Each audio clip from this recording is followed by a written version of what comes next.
Tu veux vraiment percer sur Instagram, tu galères à créer du contenu qui te fait gagner des abonnés. Moi, c'est Marc, je gère plusieurs comptes à plus de 100 000 abonnés, dont un à plus de 690K. Et je vais te montrer dans cette vidéo exactement comment je fais, comment je trouve des idées qui performent, comment je monte aussi des comptes Insta de 0 jusqu'à 100K. Et surtout ce que toi, tu peux appliquer dès aujourd'hui pour faire grandir ton compte. Ce que je vais te partager, c'est du concret, sans blabla inutile, et c'est exactement ce que j'utilise au quotidien. Alors reste bien jusqu'à la fin parce que je t'ai préparé une petite surprise, un récap 100% gratuit avec toutes les astuces de cette vidéo, plus des conseils supplémentaires, des exemples, des modèles à trous, des prompts ChatGPT et les outils que j'utilise personnellement. Avant de te montrer comment je fais, il faut qu'on remette les bases à plat. Instagram, c'est pas juste une application où tu postes une photo au hasard et tu pries pour que en fait ça explose. Non, tout commence par comprendre pourquoi les gens ils ouvrent Instagram.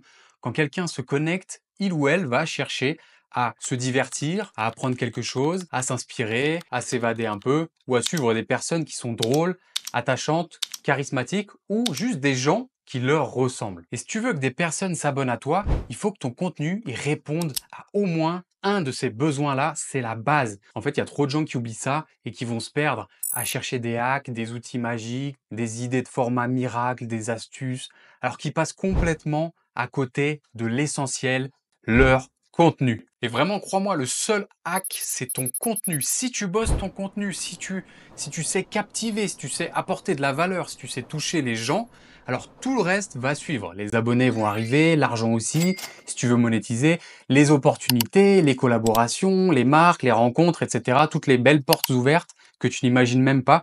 Mais rien de tout ça n'existera si tu postes des trucs tièdes que personne ne lit jusqu'au bout, que personne ne regarde jusqu'au bout en fait. D'ailleurs, par rapport à ça, il y a toujours le moment qu'on connaît tous. Tu es là devant ton écran et tu as zéro idée. D'accord? La page blanche, ça arrive à tout le monde, même à moi après des années.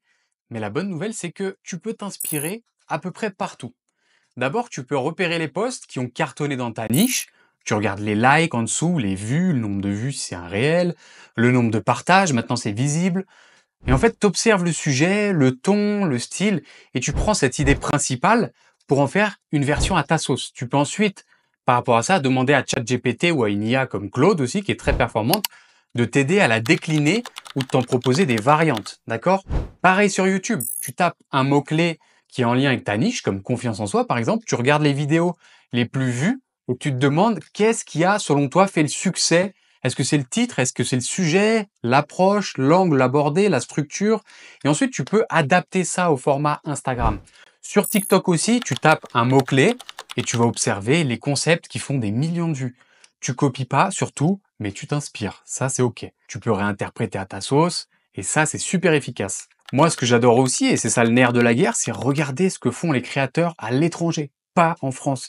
Ça te permet d'avoir de l'avance sur les tendances et surtout, ça t'offre une variété d'inspiration de ouf. Et encore plus simple, t'as juste aussi à lire les commentaires sous les publications virales de tes concurrents et tu verras très souvent les questions que les gens posent. Il y a des questions, tu vas voir qu'elles vont revenir souvent en commentaire, genre comment tu fais pour gérer ci ou ça en rapport avec ta niche. Eh bien ça, c'est littéralement une idée de poste qui est toute prête. Tu y réponds de la bonne manière, comme on va le voir juste après, et tu sais déjà que ça intéresse les gens de ta cible. Et surtout, un truc très important, oublie pas, moi perso, les meilleures idées, elles me sont toujours venues hors des écrans, dans des moments les plus banals de la vie en fait, d'accord? Sous la douche, en marchant, en regardant une série ou un film, en parlant à quelqu'un, en observant un truc dans la rue, dans la vie, etc. Le cerveau, tu verras qu'il fait des liens avec ta vie, avec ta niche, et quand tu t'y attends pas. Donc le vrai secret, c'est de noter toutes tes idées, parce que parmi tes idées, il y en aura qui seront brillantes. Donc dès qu'elles viennent, tu ouvres un fichier notes dans ton téléphone et tu notes tout ça au propre, au clair, et tu verras, c'est de là que viendront tes meilleurs contenus. Moi personnellement, mes plus gros hits, mes plus gros posts viraux et les réels, ça vient des idées que j'ai eues quand j'étais en off, quand j'étais dans la vie normale. Bref, donc une fois que tu as tes idées, tu as juste à choisir ton format. Tu as les posts simples, donc ça c'est les images simples ou les photos. Tu as aussi les carousels, ça c'est parfait pour expliquer des étapes ou dérouler un sujet. Et les réels qui sont aujourd'hui le format avec les carousels. Les réels sont le format avec le plus de potentiel viral, même pour les petits comptes, d'accord? Ça, c'est très important. Le mieux, en fait, dans tout ça, c'est de varier, d'accord? Post simple, carrousel, réel. Parce que quand tu montres Instagram que tu maîtrises plusieurs formats, eh bien, tu vas toucher plus de monde et tu montres aux algorithmes que tu es actif et que tu es polyvalent. Et là maintenant, on parle d'un élément ultra important, c'est l'accroche. Ça, c'est les premières secondes ou les premiers mots, la première image qui décide si la personne reste ou pas. Donc si tu démarres un réel par exemple par Salut, alors je voulais te dire que patati patata. ça a déjà perdu 80% des gens. Tu dois les accrocher, tourne pas autour du pot. Il faut créer un petit choc, un effet de curiosité ou parler directement de la personne, de ce qu'elle vit. Des phrases comme 99% des gens se plantent en faisant ça avec un truc en lien avec ta niche. Si tu as moins de 18 ans, bouge-toi les oreilles. Ou encore, t'as sûrement jamais entendu parler de ça et pourtant blablabla. D'accord? Ça fonctionne super bien. Tu peux aussi utiliser des mots puissants comme arnaque, erreur, révélation, dangereux. En fait, ces mots, ils captent automatiquement l'attention. Et bien sûr, il faut que le contenu derrière, il soit à la hauteur. Sinon, c'est du putaclic. Et ça va décrédibiliser tout ce que tu fais. Par rapport à ça, on entend souvent qu'il faut apporter de la valeur. Mais pour être honnête, ça, c'est un concept qui est assez flou pour pas mal de personnes. Alors, pour remettre les choses à plat, apporter de la valeur, c'est pas forcément donner des conseils de génie ou sortir une masterclass. Pas du tout. C'est bien plus simple que ça. En fait, tu apportes de la valeur dès l'instant où la personne repart avec quelque chose qu'elle n'avait pas en arrivant.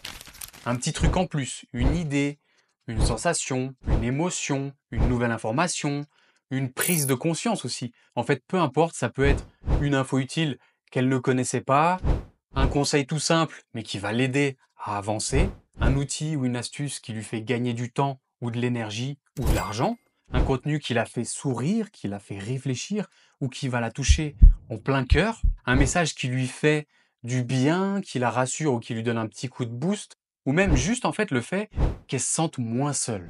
Bref, tu améliores un peu sa journée, tu lui offres quelque chose et ça, c'est apporter de la valeur. Pas besoin que ce soit énorme, pas besoin que ce soit parfait, mais tant que tu crées un petit Ah, ça c'est pas mal. Ah, là c'est cool ça. chez la personne, eh ben, tu as fait le job. Côté montage pour les vidéos, pour les réels, pas besoin d'être un pro, mais essaye de changer de plan toutes les 2 ou 3 secondes. C'est-à-dire, essaye de mettre du mouvement dans ton montage pour qu'en fait, toutes les 2-3 secondes, il y ait quelque chose qui apparaisse, soit une nouvelle image d'illustration, un titre, peu importe, un extrait vidéo, des sous-titres. Avec l'appli CapCut, c'est assez simple. Il faut que tu rythmes ton contenu visuellement, c'est très important. On vit à l'ère, comme tu le sais, du scroll rapide. Si ça traîne, les gens ils passent à autre chose et ils te zappent direct. Alors maintenant, quel type de contenu t'amène vraiment des abonnés qualifiés?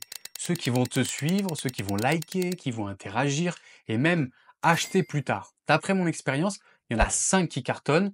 Le premier, c'est le contenu qui résout un problème. Alors tu vas aider la personne à avancer, par exemple, je sais pas moi, un truc au pif, comment mieux dormir en 3 étapes simples, comment organiser ta semaine en 10 minutes. Deuxième type, ça peut être les contenus polarisants. Donc là, tu donnes un avis tranché, tu dis ce que tu penses vraiment sur un sujet polémique, par exemple, même si ça va à contre-courant, au contraire, c'est encore mieux. Ça divise parfois, mais ça attire l'attention et ça crée de l'engagement. D'accord? Troisième type, les guides ultimes. Ça, c'est un contenu structuré, riche, que les gens vont vouloir sauvegarder. Tu peux le faire sous forme de réel ou de carrousel, c'est encore mieux. Par exemple, le guide complet pour débuter sur Instagram cette année. Voilà, bref, tu vois l'idée. Quatrième, c'est les contenus vulnérables. Donc là, tu racontes une difficulté, un échec, un truc que tu as vécu, ça peut être une citation, ça peut être quelque chose d'inspirant. Les gens, ils adorent l'authenticité, ça crée de la proximité. Et enfin, les contenus empathiques en dernier, tu parles de ce que les gens vivent, tu mets des mots sur leurs blocages, sur leurs doutes et tu les aides à se sentir compris. D'accord? Ces contenus, ils vont créer du lien et ça va générer des vrais abonnements durables. La personne va y trouver de la valeur et instantanément, elle va se dire Oula, ça c'est génial, c'est cool, ça m'a parlé. Ça sort de ce que je vois d'habitude, je m'abonne automatiquement. mais pour savoir si ton contenu il fonctionne vraiment, il faut comprendre aussi très important les statistiques. Donc les likes c'est bien par exemple, mais c'est pas le plus révélateur. Les indicateurs qui comptent vraiment, selon moi, c'est les partages, les sauvegardes et après les commentaires. Et le nombre d'abonnés, ça c'est le plus important. Un post par exemple avec 300 likes mais zéro partage, zéro commentaire, zéro abonné, c'est pas ouf, d'accord? Un post avec 80 likes mais 10 sauvegardes, 5 partages et plus 15 abonnés, là, on est sur quelque chose d'utile. Et si tu ne gagnes pas d'abonnés du tout, il faut que tu te poses des questions. Est-ce que j'apporte pas assez de valeur? Est-ce que mon sujet, il est clair? Est-ce que c'est pertinent pour l'audience que je cherche à cibler? Est-ce que mon accroche, elle donne envie? D'accord? Tout ça, c'est des questions qu'il faut que tu te poses pour être performant sur Instagram. Et justement, on va parler maintenant des call to action, les appels à l'action. Beaucoup de gens, ils les oublient ce détail qui peut tout changer. Si tu veux que les gens, ils commentent, ils partagent, ils s'abonnent, il faut que tu leur dises, d'accord, clairement. Un simple, par exemple, partage si tu connais quelqu'un que ça peut aider, tag un pote qui galère avec ça, dis-moi en commentaire ce que t'en penses, ou abonne-toi pour ne pas rater la suite. Ça, tu vois, ces call to action, ces appels à l'action, ça peut changer la portée de ton post. Les gens, ils ont parfois juste besoin d'un petit rappel, d'accord? Ils ont tellement le cerveau brûlé avec les réseaux sociaux que des fois, un petit rappel, ça fait pas de mal. Bref, surtout, ce qui est important, c'est que tu mettes de toi, de ton énergie, de tes mots, de ton style. Parce qu'aujourd'hui, avec l'IA, avec l'intelligence artificielle qui fait tout à ta place, il y a beaucoup de gens qui utilisent que ça.